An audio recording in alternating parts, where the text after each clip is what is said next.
Selamat datang di channel Simar Imam. Sembari mendengarkan tinggalkan like dan komentarnya bosku. Jangan lupa pasang headset kalian. Siapkan kopi dan camilan. Lupakan pahitnya kehidupan. Mari kita dengarkan sambil rebahan. Bab 596. Dengan derit, pintu terbuka. Zhang Xinyan menyeret tubuhnya yang lelah dan berjalan masuk. Dia melirik ke ruangan kosong itu dan merasa sedikit kecewa di matanya.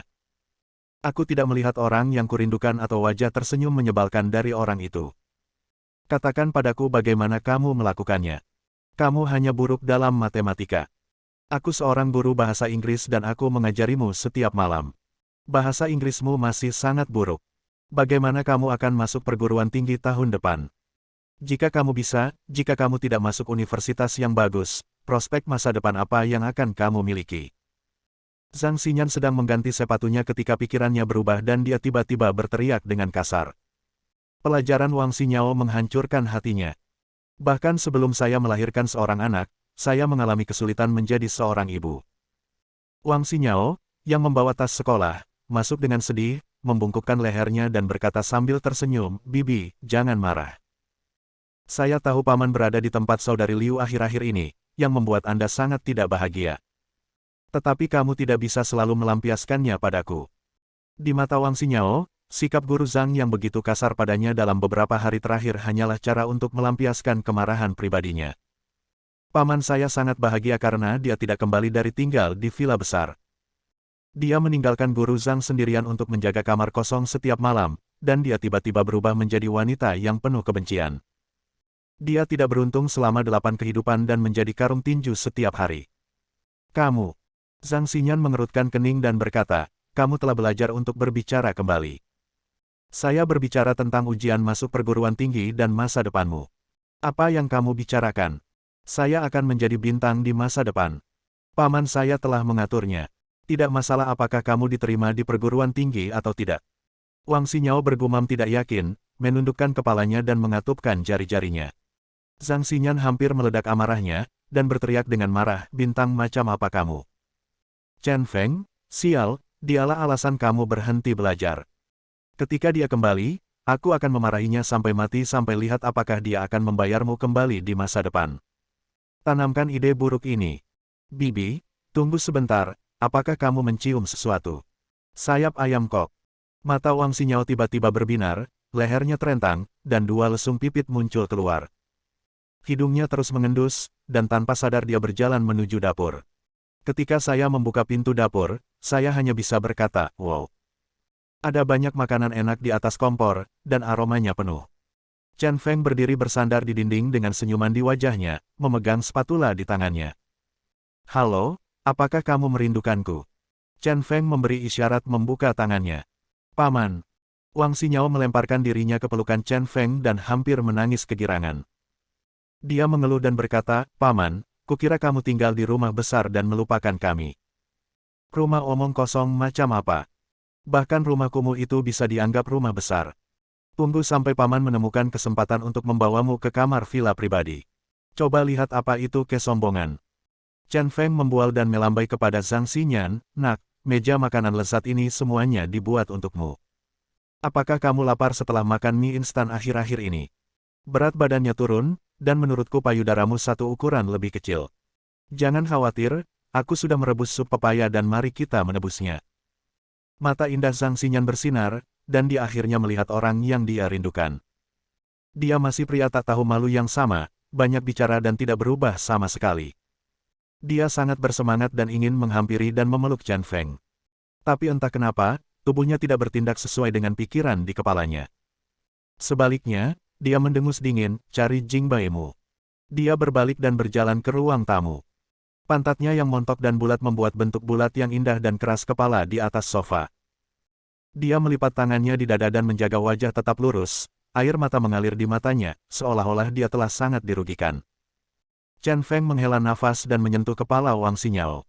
Dia datang ke ruang tamu, berjongkok di depan Zhang Xinyan, dan tersenyum tanpa malu. Saya terluka. Mengganti obatnya sangat mahal. Biayanya lebih dari 100 yuan. Keluarga kami miskin. Kami tidak perlu membayar obatnya. Itu sebabnya saya tinggal di rumah Jingbai.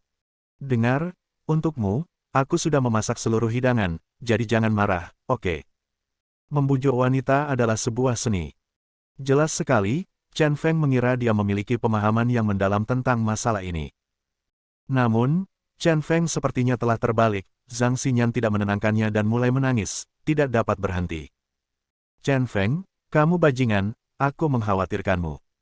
Aku berlari untuk mengambil pesawat di tengah malam, tetapi kamu hanya mengatakan beberapa patah kata kepadaku dan kemudian menyuruhku pergi. Apakah kamu punya hati nurani? Apakah kamu punya hati nurani? Kamu punya hati nurani. Tinjunya terus memukul dada Chen Feng. Chen Feng dengan cepat memanfaatkan kesempatan itu dan meraih tinju Zhang Xinyan. Lalu tanpa peringatan apapun, mereka berciuman. Saat bibir mereka saling bersentuhan, tubuh Zhang Xinyan tiba-tiba meleleh. Semua kebencian telah hilang. Wow, kamu sangat mendominasi, Paman, sangat romantis. Wang Xinyao berbaring di sofa dan berkata dengan iri, meskipun saya seekor anjing, tetapi ada meja makanan lezat di dapur, kamu tidak mau untuk memberiku makanan anjing, ayo kita makan, oke? Oke. Chen Feng terkekeh, dan pacarnya meledak dengan kekuatan dan memeluk Zhang Xinyan dengan dominan. Turunkan aku. Zhang Xinyan, yang masih menangis, hanya wajahnya yang memerah. Adegan ini hampir memberi makan Wang Xinyao, seorang lajang, lagi. Sayap ayam Coca-Cola, udang rebus, iga babi harum, meja berisi hidangan keras diletakkan di atas meja, Wang Xinyao dan Zhang Xinyan sangat puas dengan makanannya. Wang Xinyao meletakkan tulangnya dan bersendawa. Dia menyentuh perutnya dengan tangan kanannya dan berkata, setelah beberapa hari, saya akhirnya makan lengkap. Zhang Xinyan, yang sedang mengupas udang, segera memutar matanya. Wang Xinyao menciutkan lehernya dan memberi isyarat menyerah. Chen Feng tidak makan banyak, jadi dia bertanya kepada Wang Xinyao, Xinyao, bagaimana syuting serial TV-nya pada akhirnya? Itu benar-benar belum selesai. Wang Xinyao berkata memohon, dengan mata penuh sisa rasa, Paman, film apa lagi yang akan dibuat di masa depan? Cari saja aku. Menurutku aku punya banyak bakat akting. Di masa depan, aku pasti akan menjadi selebriti papan atas. Chen Feng menyipitkan mata dan berkata sambil tersenyum, bakat. Saya tidak tahu. Jika Anda benar-benar tertarik, Anda dapat mengikuti ujian masuk perguruan tinggi tahun depan dan diterima di Sekolah Seni, Akademi Film Yanjing dan Akademi Teater Shanghai, Anda dapat mencobanya. Ini dua sekolah adalah sekolah seni terbaik di Cina. Banyak bintang besar yang berasal dari kedua sekolah ini. Paman, apakah ada pintu belakang untuk jalan-jalan? Wang Xinyao meregangkan lehernya dan matanya berbinar. Chen Feng terkekeh dan berkata, siapa pamanmu? Pasti tidak ada siapa-siapa. Dia ingin menjadi cantik, mendapatkan sesuatu secara gratis, apa yang kamu impikan? Zhang Xinyan juga menambahkan pisau di sampingnya dan berkata, kamu apakah satu-satunya yang masih pergi ke teater, Yandian? Berapa banyak orang berprestasi di sana? Jika kamu tidak bisa lulus ujian, berhentilah bermimpi. Wang Xinyao berkata tidak yakin, apa hebatnya, saya akan mengikuti ujian untuk ini dua sekolah, kalian berdua, jangan meremehkan yang lain, Melihat Wang Xinyao tampak sangat marah, Chen Feng menggelengkan kepalanya sambil tersenyum masam dan dengan cepat mengubah topik pembicaraan. Dia bertanya kepada Zhang Xinyan, Xinyan, bagaimana proyek bos Zhang? Saat membicarakan masalah ini, mata Zhang Xinyan tiba-tiba melembut. Dia berkata, berjalan sangat lancar. Pimpinan departemen terkait merawat ayah saya dengan baik. Tentu saja, ayah saya juga sangat serius. Semua prosedur diselesaikan sesuai dengan peraturan terkait. Dalam beberapa hari terakhir, lubang pondasi hampir digali. Baiklah, terima kasih untuk ini. Alasan mengapa para pemimpin itu merawat ayahnya dengan baik adalah karena Chen Feng. Impian ayahnya akan segera menjadi kenyataan, yang juga merupakan hal yang paling membahagiakan baginya. Chen Feng mengangguk dengan sungguh-sungguh, lalu menatap dada Zhang Xinyan sambil tersenyum dan berkata, terima kasih, kata-kata tidak ada gunanya. Malam itu, kami akan berdiskusi mendalam di kamar Anda tentang 18 cara menggali lubang pondasi ini. Wang Xinyao tertawa terbahak-bahak. Zhang Xinyan, sebaliknya, melemparkan udang yang baru dikupas dan belum dimakan ke arah Chen Feng. Bab 597.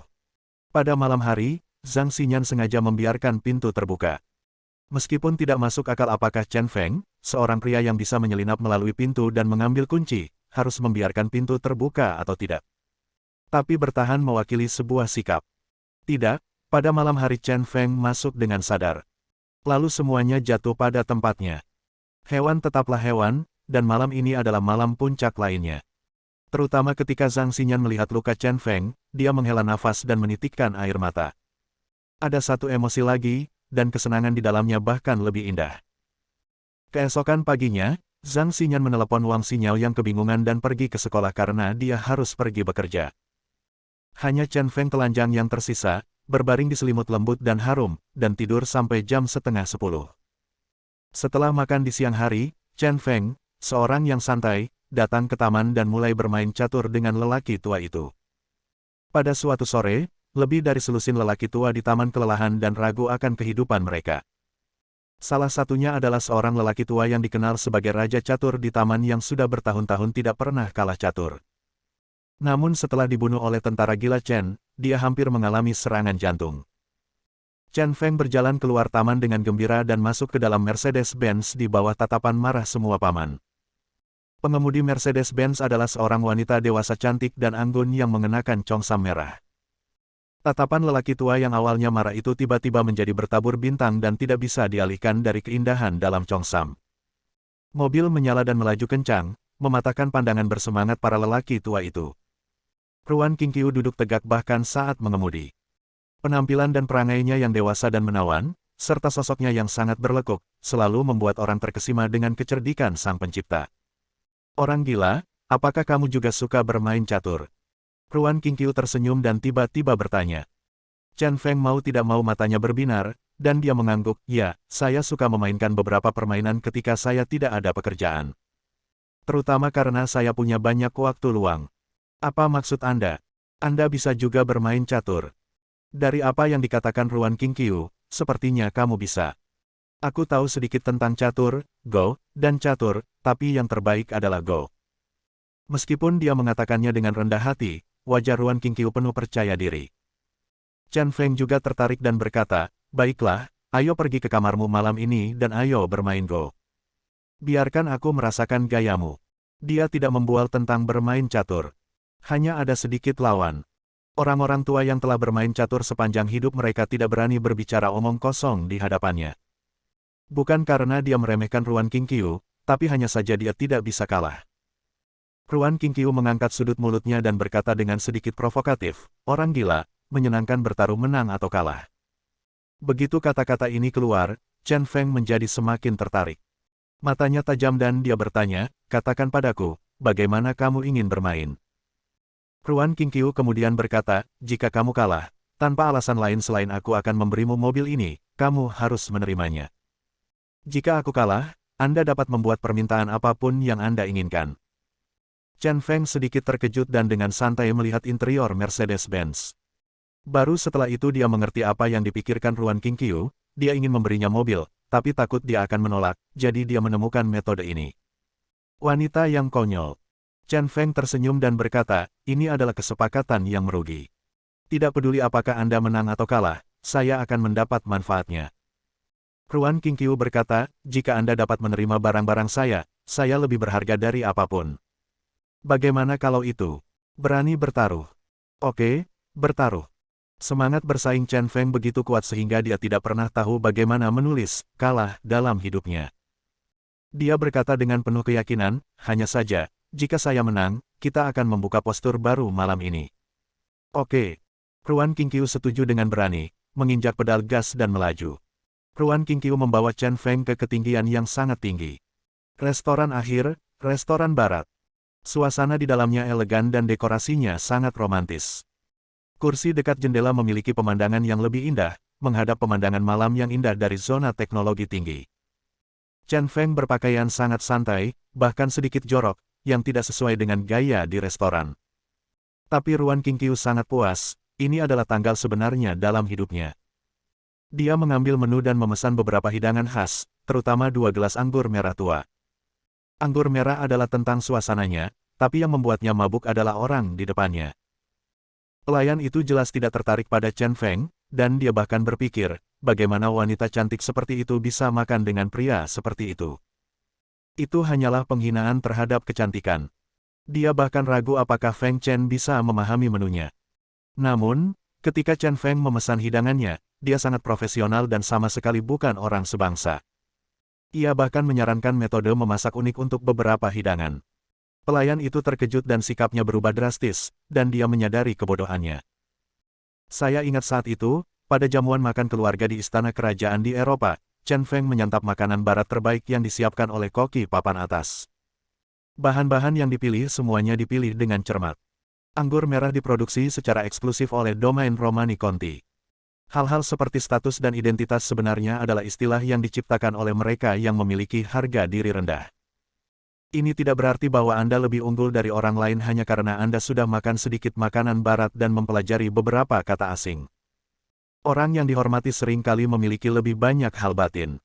Dan seringkali orang-orang yang berkonotasi tidak memperdulikan istilah-istilah sembrono itu. Makanan ini sangat menyenangkan, dan keduanya sangat bahagia. Chen Feng bertanya dengan santai, King Qiu, bagaimana perkembangan Liga Qin sekarang? Apakah Anda menemui masalah? Ruan King Qiu tersenyum dan berkata, ini sedikit masalah, tapi jangan khawatir. Bagi saya, tidak. Bukan itu masalah besar. Aku tahu kamu ingin menjadi kuat, tapi aku ingin mendengar tentang apa. Chen Feng menyeka mulutnya dan mengerutkan kening. Di Qinxi, dia benar-benar tidak bisa memikirkan siapapun yang bisa menyebabkan masalah pada Ruan King Qiu. Ruan King Qiu berkata, sekelompok orang datang dari Sichuan dan Shu. Mereka cukup kuat dan memulai banyak industri di Qinxi, sebagian besar melibatkan industri abu-abu. Karena pada awal berdirinya aliansi Qin, aturannya sudah ditetapkan. Semua Qinxi tidak ada seorang pun di industri abu-abu yang dapat melakukan sesuatu yang ilegal, tetapi banyak klub yang dimiliki oleh orang-orang dari Sichuan dan Shu secara terang-terangan melanggar peraturan Qinxi dan terlibat dalam pornografi, perjudian, dan narkoba. Aliansi Qin bernegosiasi dengannya berkali-kali, tetapi semuanya berakhir sia-sia. Menyebabkan banyak konflik dan hampir membunuh orang. Setelah mendengarkan kata-kata Ruan King Qiu, Chen Feng sangat bingung dan bertanya, Anda meminta Li Tongzhu untuk menangani ini, seharusnya sangat sederhana, bagaimana Anda bisa membiarkannya orang-orang ini begitu nakal? Selama pihak lain melanggar hukum, Li Tongzhu dapat memukuli orang-orang ini sampai mati. Ruan King Qiu berkata, saya tidak menyusahkan Direktur Li tentang masalah ini. Lagi pula, yang terbaik adalah geng-geng itu sendiri yang menyelesaikan masalah ini. Chen Feng memahami apa yang dimaksud oleh Ruan King Qiu. Ruan King Qiu adalah wanita yang mandiri dan kuat. Jangan ingin menyusahkan orang lain. Tentu saja geng juga punya aturannya sendiri. Tapi dia masih sedikit khawatir dan berkata, apakah Cao Baibai tidak membantumu? Sebelum pergi, dia meninggalkan Cao Baibai, seorang preman yang cakap, bersama Ruan King Qiu. Dengan Cao Baibai di sini, Ruan King Qiu tidak akan pernah menderita kerugian. Saya harus berterima kasih. Ruan King Qiu tersenyum dan berkata, ada konflik yang cukup berbahaya. Jika Tuan Su Yin dan Tuan Cao Baibai tidak melangkah maju, saya mungkin terluka. Chen Feng ekspresinya berubah. Anak itu sangat murung, dan matanya bahkan memancarkan aura pembunuh yang kuat. Dia berbisik, berani menyakitimu. Bukankah mereka tidak ingin hidup? Bagi Chen Feng, wanitanya adalah kebalikannya. Orang-orang ini benar-benar berani. Mereka berani menindas wanitanya di Qinxi. Mereka tidak menganggapnya serius. Bab 598. Siapa mereka? Chen Feng bertanya, amarahnya masih menyebar. Ruan King Qiu berkata dengan jujur, sejauh yang saya tahu dari penyelidikan saya, mereka berasal dari Sekte Yuntang di Sichuan. Sekte Yuntang. Chen Feng bertanya-tanya sejenak, dia belum pernah mendengar tentang geng seperti itu. Ruan King Qiu menjelaskan, Sekte Yuntang awalnya adalah sekte terpencil di pegunungan Sichuan. Untuk beberapa alasan, 2 tahun lalu, orang-orang Sekte Yuntang turun satu demi satu dan mendirikan markas besar Sekte Yuntang di kota Tianfu. Lalu kirim berbagai ahli dari Sekte Yuntang hingga ibu kota provinsi untuk mendirikan cabang mereka sendiri. Hanya dalam 2 tahun, sebagian besar tempat di negara ini telah dikuasai oleh kekuatan Sekte Yuntang. Dan kali ini mereka memasuki Qinxi, mereka juga merupakan ibu kota dari beberapa provinsi terakhir yang disentuh oleh Sekte Yuntang. Berdasarkan informasi yang saya peroleh dari provinsi lain dan pemerintah provinsi, dan kontak singkat saya dengan Sekte Yuntang, saya menemukan bahwa Sekte Yuntang mereka kejam dan galak, dengan banyak master di bawah mereka perintah, dan mereka adalah sekte yang pandai menggunakan racun. Kemanapun orang-orang ini pergi, mereka tidak dapat dihentikan, dan banyak faksi lokal telah dikalahkan. Akhir-akhir ini, saya memikirkan tindakan balasan. Chen Feng akhirnya mengerti. Kelompok orang ini mengancam dan tidak mudah untuk dihadapi. Dia menjadi tenang, tiba-tiba berdiri, dan berkata kepada Ruan Qingqiu, "Maaf, saya harus pergi ke kamar mandi." Dia mengeluarkan beberapa lembar kertas dan meninggalkan tempat duduknya. Begitu dia memasuki toilet, Chen Feng tiba-tiba berhenti dan berteriak dengan suara yang dalam, "Suyin. Tuan, saya di sini." Suyin, yang memiliki rambut kuning dan menutup mata kirinya, muncul dengan susah payah di belakang Chen Feng. Ekspresi Chen Feng masih jelek dan dia bertanya, apakah Ruan Qingqiu dalam bahaya? Apa yang terjadi?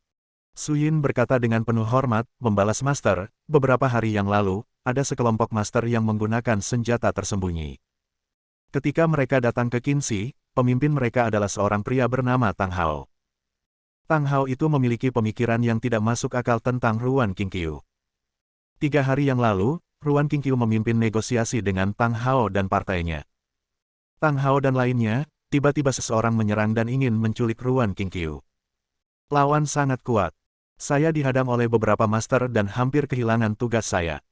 Pada saat kritis, Cao Baibai mengambil tindakan untuk mengusir lawan. Setelah mendengar ini kata-kata, wajah Chen Feng menjadi lebih suram. Tiba-tiba dia berbalik dan menatap tajam ke arah Suyin, "Jika Ruan Qingqiu terluka, tahukah kamu apa yang akan terjadi padamu?"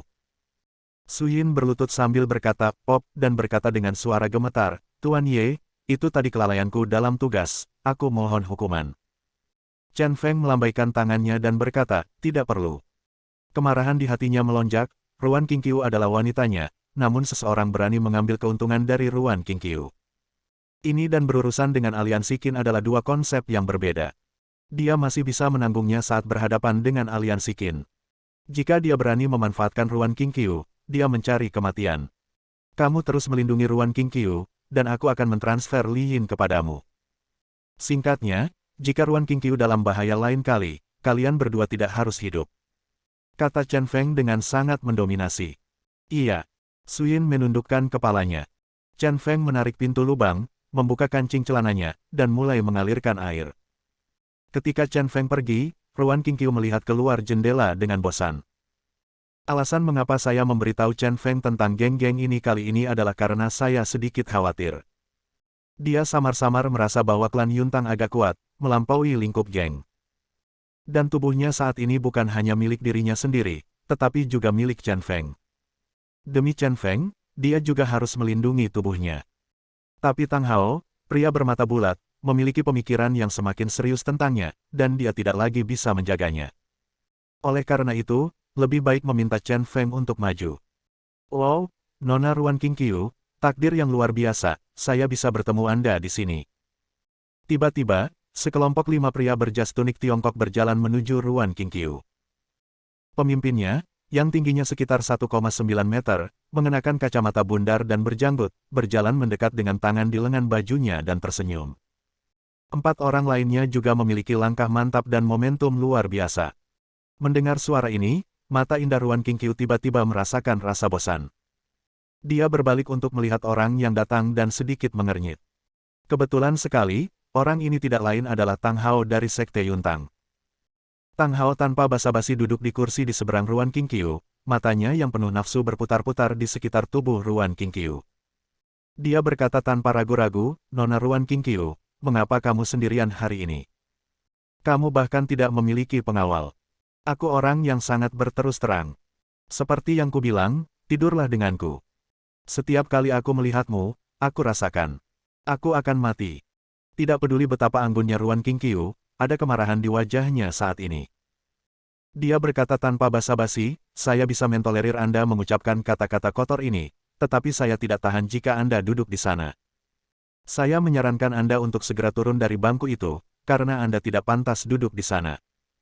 Tempat di mana Chen Feng duduk, di matanya, adalah kursi raja. Jika orang celaka duduk di atasnya, maka itu hanya akan menajiskannya. Tang Hao tidak punya niat untuk bangun sama sekali. Dia malah tersenyum bukannya marah, "Ini hanya tempat duduk, kenapa repot-repot?" "Wow, sepertinya seseorang baru saja makan di sini. Mungkinkah itu laki-laki Anda? Apakah kamu mau laki-lakimu? Mari kita bicarakan, ayo tidur sekali dan biarkan aku memenuhi keinginan ini, oke?" Tidak dapat menahannya, Ruan Qingqiu tiba-tiba berdiri, mengeluarkan pistol, dan mengarahkannya ke Tang Hao. Dia berkata dengan sangat marah, saya akan mengatakannya lagi, jika Anda meninggalkan kursi ini, Anda tidak layak duduk di sini. Dia tidak tahu seberapa tebal kulit Tang Hao, tapi dia tetap tidak marah dan berkata sambil tersenyum, Ruan Qingqiu, seorang wanita kecil, jangan memegang pedang dan senjata. Kamu dan lusinan orang dari Liga Qin seperti semut di mataku. Sekarang kamu sendirian, beraninya kamu mengangkat senjata. Sejujurnya, aku sedikit terkejut hari ini. Kamu hanya orang yang kesepian, bukankah itu sama dengan seseorang yang datang ke rumahmu? Petik 2. Sepertinya kita akan tidur malam ini. Saat dia berbicara, Tang Hao tiba-tiba memfokuskan matanya, mengangkat tangannya, dan bergerak sangat cepat, langsung mengangkat pergelangan tangan Ruan Qingqiu ke atas. Ruan Qingqiu tertegun sejenak, tapi dia bereaksi dengan cepat dan segera menarik pelatuknya. Suara, bang! Pelurunya mengenai langit-langit. Suara tembakan langsung membuat takut seluruh tamu dan pelayan lain di restoran tersebut. Memegang tangan Ruan Qingqiu dan merasakan kehalusannya, Tang Hao sangat gembira dan berkata sambil tersenyum, sangat lembut dan licin. Saya dari pegunungan. Saya belum pernah melihat wanita terbaik seperti Anda. Melihat kekevulgaran pihak lain. Sorot matanya membuat Ruan Qingqiu merasa sangat jijik. Tapi aku mencoba menarik tanganku, tapi aku tidak bisa mengeluarkannya. Dia tetap anggun dan tiba-tiba tersenyum, jika kamu menyentuh tanganku, laki-lakiku akan membunuhmu, dan kamu akan mati dengan menyedihkan. Dia yakin akan hal ini, dan hampir bisa membayangkan kemarahan Chen Feng. Laki-lakimu. Dia pasti pecundang. Aku tidak percaya dia bisa membunuhku. Tang Hao masih berkata dengan bercanda. Pada saat ini, Ruan Qingqiu melihat sekilas sosok tinggi dan berjalan selangkah demi selangkah. Dia segera tersenyum dan merasa lebih nyaman. Tang Hao bingung untuk beberapa saat, tidak tahu mengapa Ruan Qingqiu tertawa, dan mengikuti tatapan Ruan Qingqiu dengan rasa ingin tahu. Saya hanya melihat seorang pria dengan mata merah dan niat membunuh berjalan selangkah demi selangkah. Bab 599. Mata Tang Hao tertegun dan dia menatap Chen Feng dengan rasa ingin tahu yang besar. Hanya dari sosok dan momentum Chen Feng, Anda dapat mengatakan bahwa Chen Feng luar biasa. Warna merah darah di mata Chen Feng juga membuatnya mengerti bahwa pria yang datang dengan marah adalah pria yang disebutkan oleh Ruan Qingqiu. Namun mengetahui hal ini, dia tidak berniat melepaskannya, malah dia menyentuh tangan Ruan Qingqiu dengan lebih berani. Kematian. Langkah ini benar-benar membuat marah Chen Feng. Dia menginjak tanah dengan kedua kakinya dan berteriak keras. Kekuatan ledakan yang mengerikan menyebabkan lantai langsung retak dengan klik. Bagaikan harimau ganas yang menerkam makanannya. Jenggotnya agak keras. Tang Hao, yang awalnya tidak menganggapnya serius, tiba-tiba berkeringat dingin. Kekuatan ledakan Chen Feng tiba-tiba memberinya tampilan mendominasi yang meremehkan seluruh penonton. Aura menakutkan semacam itu tidak lebih buruk dari aura lelaki tua di keluarganya. Dalam keadaan seperti itu, dia tidak berani sombong dan segera meletakkan tangan Ruan Qingqiu. Tubuh jangkung itu berbalik beberapa kali dan menyingkir. Mau lari. Bermimpi. Tubuh Chen Feng berputar mengerikan di udara, dan tubuhnya yang kasar dan kejam benar-benar berubah secara signifikan. Dalam sekejap, dia menyusul Tang Hao. Dengan satu pukulan, tangan yang bergulat itu meraih pergelangan tangan Tang Hao. Retak. Hanya ada suara tragis tulang yang terkilir, diikuti oleh ratapan Tang Hao. Kedua suara itu tumpang tindih, dan dia tiba-tiba terlihat sangat sedih. Keempat anak buah Tang Hao semuanya terkejut. Meskipun kekuatan Tang Hao hanya berada di urutan terbawah dari Sekte Yuntang, dia masih sangat mampu di dunia sekuler. Sungguh sulit dipercaya dia bisa ditundukkan hanya dengan satu gerakan. Karena kaget, keempat orang itu mengangkat tangan kanannya. Sebuah panah berlengan keluar dari lengan semua orang. Chen Feng tiba-tiba berbalik, matanya dipenuhi niat membunuh. Tangan kirinya bergetar dan dia langsung menggenggam pedang putih itu. Setelah mengayunkan pedang beberapa kali berturut-turut, keempat anak panah berlengan diblokir dan terbang menjauh. Di bawah tatapan kaget keempat orang itu, Chen Feng diam-diam menggerakkan pergelangan tangan kirinya dan mengguncangnya lagi. Raja Neraka memerintahkan pasukannya. Bila putih itu berputar sangat cepat, terbang dengan keras, dan membentuk busur indah di udara. Segera, cahaya putih menyala dan melompat 4 kali di kejauhan. Keempat bawahan Tang Hao semuanya mengeluarkan cahaya berdarah dari lengan kanan mereka dan mulai meratap. Siapa kamu? Tang Hao benar-benar tercengang. Hanya dengan 2 atau 3 gerakan sederhana, dia dan 4 murid luar dari Sekte Yuntang dipukuli hingga berkeping-keping. Kekuatan semacam ini sungguh menakutkan. Aku laki-lakinya, beraninya kamu menyentuh wanitaku di depanku dan bertanya siapa aku. Chen Feng masih marah dan menendang kaki kanan Tang Hao. Membungkuk. Tang Hao, yang kesakitan, tiba-tiba berlutut dengan satu kaki. Saudaraku, aku hanya melihat wanitamu seksi dan cantik, dan aku hanya ingin tidur dengannya. Ini adalah sifat laki-laki, apa salahnya? Meskipun kamu kuat, jika kamu tahu siapa aku, kamu mungkin akan setuju.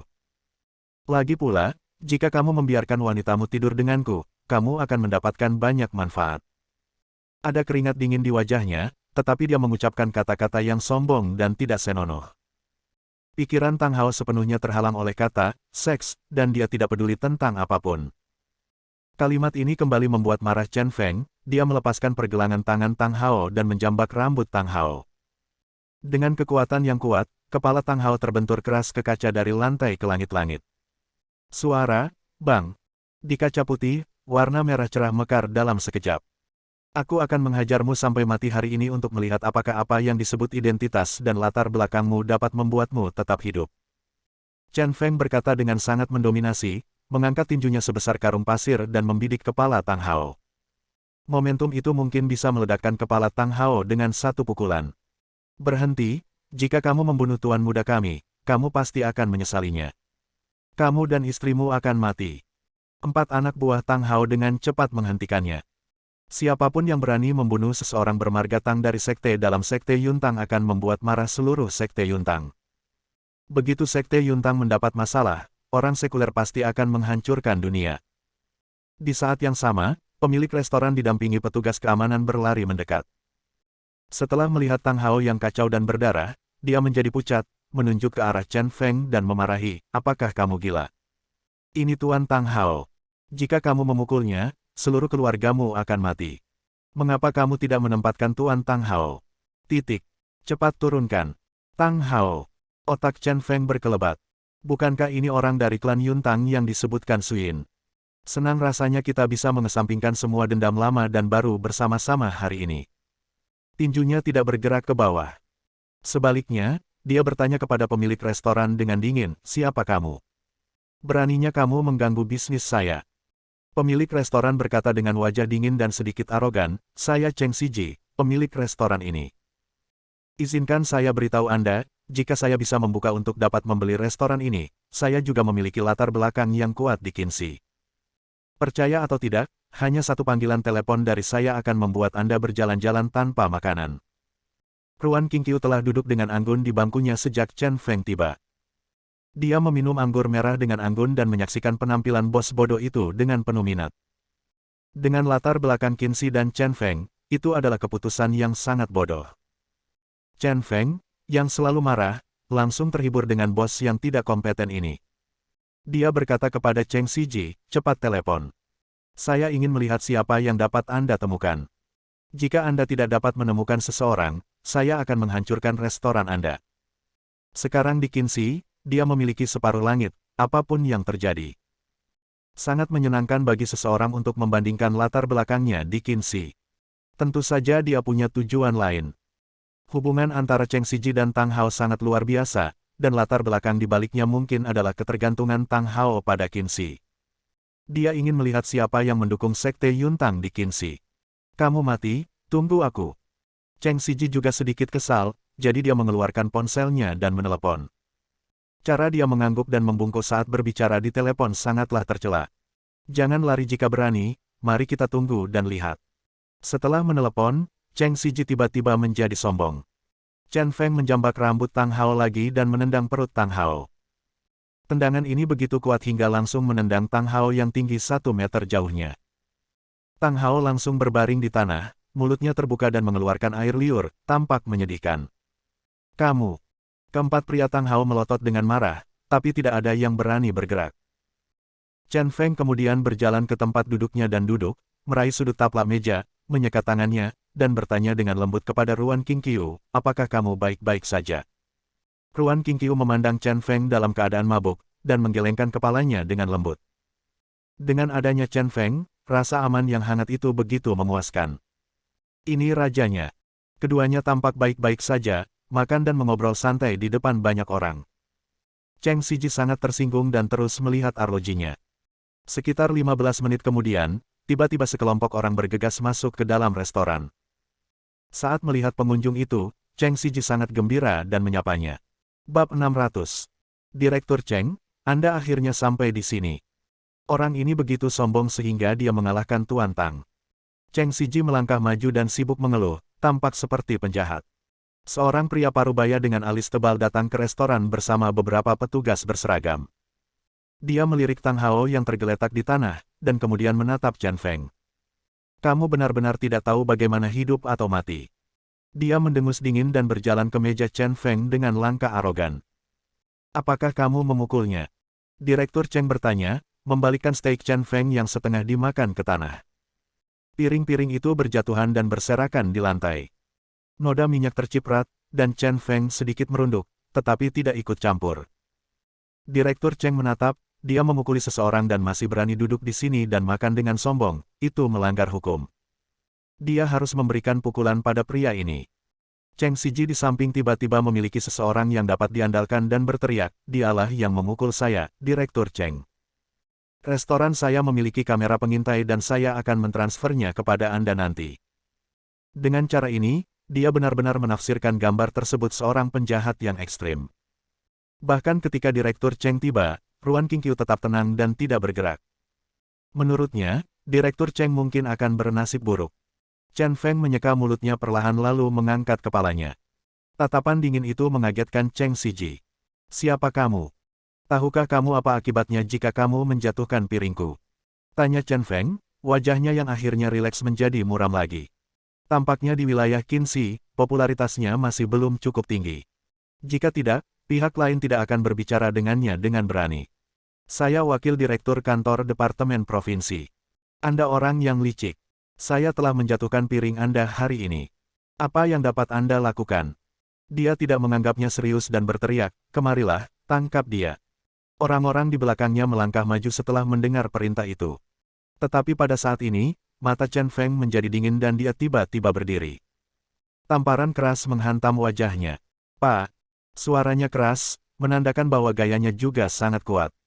Dia ditampar begitu keras hingga hampir jatuh ke tanah, dan kepalanya linglung selama beberapa detik. Tidak hanya dia bingung, tapi semua orang juga tercengang. Pria ini begitu sombong bahkan berani memukul Direktur Cheng, itu gila. Cheng Siji sangat ketakutan sehingga dia tergagap dan berkata dengan gemetar, kamu gila. Ini Direktur Cheng dari Departemen Provinsi. Apakah kamu benar-benar tidak ingin hidup? Tidak ingin hidup. Chen Feng mencibir dan ucapnya lagi sambil menamparkan tangan itu. Direktur Cheng yang malang, kepalanya berdengung, dan sebelum dia pulih, dia ditampar lagi. Tamparan ini bahkan lebih kuat lagi, memukul Direktur Cheng cukup keras hingga menjatuhkannya ke tanah. Mata Cheng Siji melebar dan mulutnya terbuka lebar. Apa yang sedang terjadi di sini? Ini Direktur Cheng. Namun kali ini, dia tidak lagi berani mengeluarkan suara apapun dari mulutnya. Pria ini orang gila, dan sebaiknya dia tidak main-main dengannya sampai dia ditangkap. Angkat tanganmu, jangan bergerak. Keempat Jingca sadar dan mengeluarkan pistol mereka, mengarah ke Chen Feng. Sejujurnya, situasi barusan membuat mereka semua bingung. Direktur Cheng dipukuli dengan kejam, yang di luar dugaan mereka. Chen Feng tidak menganggapnya serius dan dengan tegas menegur keempat inspektur, siapa yang memberi Anda hak untuk mengirim polisi tanpa izin? Kapan provinsi dan departemen menjadi payung pelindung sekelompok kecil orang? Salah satu inspektur berkata, jika kamu memukul seseorang, kami berhak menangkapmu, jadi jangan bergerak. Meski mereka mengangkat senjata, mereka tidak berani melangkah maju. Chen Feng tidak lagi memperhatikan inspektur yang terhormat ini, tetapi berkata kepada Cheng Siji, saya tahu bahwa level ini tidak cukup untuk menjadi payung pelindung Tang Hao. Ayo, ada beberapa pukulan besar di belakang Anda. Hubungi lagi. Lebih baik jika kamu bisa jenis yang membuatku takut setengah mati. Menilai dari tindakan dan kekuatan Sekte Yuntang, pasti ada orang besar yang bertindak sebagai pendukung mereka. Levelnya jelas masih sedikit di bawah panasnya. Saat ini, saya bangun dengan goyah dan satu telinga saya masih sedikit tuli. Dia menggelengkan kepalanya, lalu menatap Chen Feng dengan sangat marah, dan meraung, tembak dia, aku akan bertanggung jawab jika terjadi sesuatu.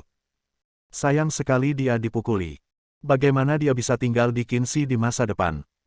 Saat ini, satu-satunya cara untuk menenangkan pria sombong di depannya adalah dengan memukulinya sampai mati. Beberapa petugas polisi merasa malu, dan salah satu dari mereka bahkan berkata, "Direktur, penembakan dilarang keras. Kami telah menangkapnya. Adapun pemukulannya, tentu saja dia akan ditangani. Keluar dari sini. Saya akan melakukannya lakukan sendiri." Bawahan tidak menuruti perintah dan menjadi marah. Dia melangkah maju dan mengambil pistol dari petugas polisi. Suara, bang. Tanpa ragu, dia menembak Chen Feng. Mata Chen Feng sedikit menyipit, dan dia menghindari peluru dengan gerakan cepat tubuhnya. Pelurunya terbang jauh dan langsung mengenai kaca jendela, meninggalkan lubang kecil. Tingkat perilaku ini mengejutkan semua orang, tetapi ketika mereka melihat Chen Feng menghindari peluru dengan begitu mudah, keterkejutan mereka berubah menjadi kekhawatiran. Dan aku juga benar-benar bodoh. Bisakah kamu menghindari peluru? Apakah ini masih manusia? Tangan yang dia pegang pistolnya bergetar. Dia benar-benar mencari kematian. Perilaku seperti itu membuat Chen Feng sangat marah. Dia melangkah maju dan menangkapnya dengan satu pukulan. Setelah meraih tangan yang memegang pistol, pergelangan tangannya langsung patah. Ah! Direktur Cheng berteriak kesakitan, tangannya mengendur, dan pistolnya jatuh ke tangan Chen Feng. Chen Feng memegang pistol dan memukul kepalanya dengan keras dengan gagang pistol, menyebabkan dia jatuh ke tanah. Dan kepala Direktur Cheng dipenuhi darah. Chen Feng yang mendominasi secara langsung mengintimidasi seluruh penonton hingga terdiam. Di antara orang-orang yang hadir, hanya Ruan Qingqiu yang duduk dengan tenang. Menyeruput anggur merah dan mengagumi penampilan heroik Chen Feng. Seperti inilah seharusnya penampilan seorang pria. Chen Feng menyimpan pistolnya dan menyerahkannya kembali kepada petugas polisi. Dia cukup mengapresiasi perkataan anggota kecil tadi, setidaknya dia tidak melepaskan prinsipnya karena kepemimpinannya.